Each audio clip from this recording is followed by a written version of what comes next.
News धमाका live, यहाँ सिर्फ सच ही दिखेगा। जमशेदपुर जिला प्रशासन द्वारा दुर्गा उत्सव के विसर्जन के दौरान नदी को प्रदूषण मुक्त रखने की मुहिम काफी हद तक सफल हुई है। प्रशासन के द्वारा अलग से कुंड का निर्माण किया गया था, जहां 90% श्रद्धालुओं ने पूजन सामग्रियों को विसर्जित किया।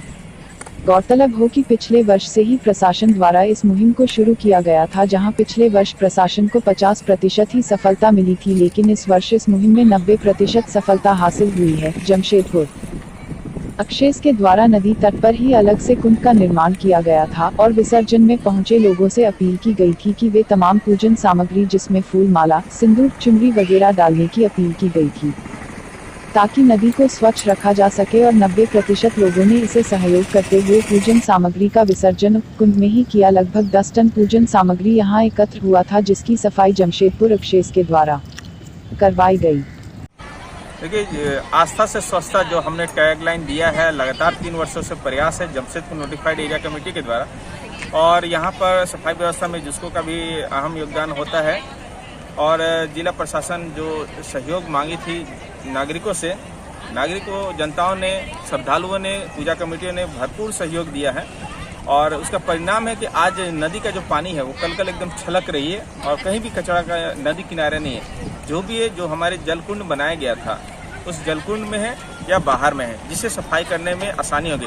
अभी देख सकते हैं कि चारों तरफ जो टीला बना हुआ कचरा का, वो 10 फीट का गड्ढा खोदा गया था, 10 बाय 20 फीट का, वो भर करके भी ऊपर उठा हुआ है। समझिए कितने हजार टनों का यहाँ कचरा अंबार है। ये नदी में जाती तो जलीय जंतु का जो नुकसान तो होता ही, हमारे जल का जो इकोसिस्टम है वो भी बर्बाद होता, और यही पानी हम लोग जो पीते हैं, घरों में प्रयोग होते हैं, तो ट्रीटमेंट करने में जो परेशानी होती है, वाटर ट्रीटमेंट प्लांट है, जो केमिकल यूज होते हैं, उसमें कहीं इजाफा होता है, जिसका कहीं ना कहीं दुष्परिणाम हमारे शरीर को ही भुगतना पड़ता है। धन्यवाद पूरे शहर को, पूरा पूजा कमेटी को, सभी श्रद्धालुओं को कि इस दशहरा के त्यौहार में, दुर्गा पूजा के विसर्जन में उन्होंने जो सहयोग किया।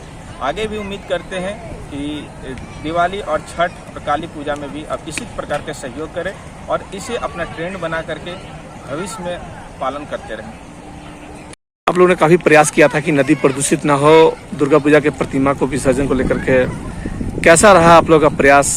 जी, जो प्रयास है हम लोग का करीब 99% हमें सफलता मिली है इसमें। कल की बात करें तो शायद 99.9% था हमारा सक्सेस रेट, क्योंकि हम लोग थे सारे की। तो लोगों से हम आग्रह कर रहे थे कि पूजन सामग्री को नदी में एक बार भिगाने के बाद आस्था के साथ अपनी आस्था का भी ध्यान दे दें, और उसके बाद स्वच्छता का ध्यान दें, तो उसको नदी में प्रवाहित न कर भिगाने के बाद हमारे कुंड में डाल दें। तो करीब 99.9% लोगों ने तो कुंड में ही डाला है।